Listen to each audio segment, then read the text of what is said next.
ជាពាក្យមិនពីបាក់និយាយបងព្យាយាមប្រាប់តែស្រីគួរស្ដាប់ឲ្យចប់គុំកាត់ន័យសំណួរបងសួររាប់ឆ្នាំមុនឆ្លើយថាចាំត្រាស់ត្រាំដើមគេបងខឹងខ្លាំងពេកឡើងចង់មួយដេករៀងរាល់ថ្ងៃបងតែងគេស្រមៃថាបានរៀបមង្គលជាមួយនឹងចរណៃពេលវេលាដើរលឿនមកគ្រាន់តែចង់ដើរទឿនបងចង់ឃើញអូនស្លៀកពាក់រ៉ូកាសម្រស់អូនស្អាតដូចទេធីតារៀបការនឹងបងបានទេ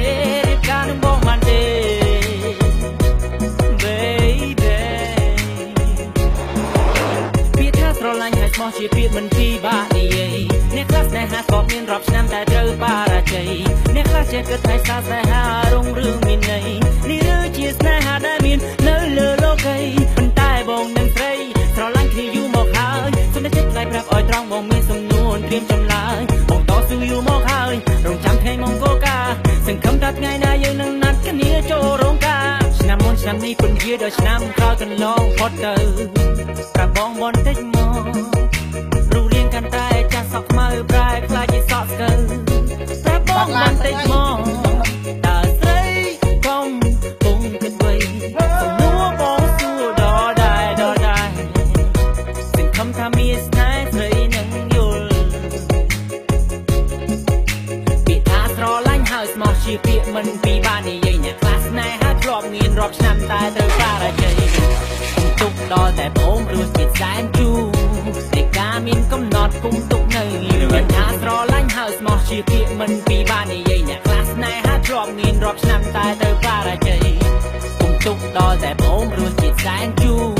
តែការមានកំណត់គុំទុកនៅពាក្យថាស្រឡាញ់ហើយស្មោះជាពាក្យមិនពីបាននិយាយអ្នកខ្លះស្នេហាធ្លាប់មានរាប់ឆ្នាំតែត្រូវបរាជ័យអ្នកខ្លះចេះគិតថាស្នេហារុងរឿងមានន័យនេះឬជាស្នេហាដែលមាននៅលើលោកីប៉ុន្តែបងនឹងស្រីស្រឡាញ់គ្នាយូរមកហើយសុំតែចិត្តថ្លៃប្រាប់ឲ្យត្រង់បងមានសំនួនត្រៀមចម្លើយបងតស៊ូយូរមកហើយរងចាំថ្ងៃមង្គលការសង្ឃឹមថាថ្ងៃណាយើងនឹងណាត់គ្នាចូលរោងការស្រឡាញ់គ្នាយូរប៉ុណ្ណាទើបស្រស់នៅនំព្រមទេការធ្វើការខំសំលុយដើម្បីទុកសងបណ្ដាការបងត្រៀមលក្ខណៈគ្រប់គ្រាន់កម្រងនឹងមានគ្រួសារតម្លៃស្នេហាប៉ុណ្ណាគឺត្រូវតែចូលរោងការពីស្និទ្ធស្នាលផ្អែមថែមមិនរសាយនៅដល់ដែរបញ្ហាធំប៉ុណ្ណានៅរត់ររស់ចិត្តក្បែរយើងមានកំហុសសំខាន់ឲ្យតែយើងចេះកែនឹងក្តីស្នេហាយើងចោះសម្រងណាមានស្នេហ៍ពីថាស្រឡាញ់ហើយស្មោះជាពាក្យមិនពីបាននិយាយអ្នកខ្លះស្នេហាធ្លាប់មានរាប់ឆ្នាំតែទៅបរាជ័យគុំទុកដល់តែប្អូនរស់ជាតិសែនជូរតែការមានកំណត់គុំទុកនៅយូរពីថាស្រឡាញ់ហើយស្មោះជាពាក្យមិនពីបាននិយាយអ្នកខ្លះស្នេហាធ្លាប់មានរាប់ឆ្នាំតែទៅបរាជ័យគុំទុកដល់តែប្អូនរស់ជាតិសែនជូរតែការមានកំណត់គុំទុកនៅយូរពីថាស្រឡាញ់ហើយស្មោះជាពាក្យមិនពីបាននិយាយអ្នកខ្លះស្នេហាធ្លាប់មានរាប់ឆ្នាំតែត្រូវបរាជ័យអ្នកខ្លះចេះគិតថាស្នេហារុងរឿងមានន័យនេះឬជាស្នេហាដែលមាននៅលើលោកីប៉ុន្តែបងនឹងស្រីស្រឡាញ់គ្នាយូរមកហើយសុំតែចិត្តថ្លៃប្រាប់ឲ្យត្រង់បងមានសំនួនត្រៀមចម្លើយបងតស៊ូយូរមកហើយរងចាំថ្ងៃមង្គលការសង្ឃឹមថាថ្ងៃណាយើងនឹងណាត់គ្នាចូលរោងការមិត្តភក្តិប្រុសស្រីមកប៉ាព្រមទាំងតាយាយគេចាំតែថ្ងៃរៀបការគេមកច្រៀងជូនពរជ័យអបអរគុណសាកតថ្មីឲ្យមានតែសុខសេចក្តីជីវិតស្នេហានឹងស្ថិតគង់វងអូនគុំបារម្ភអី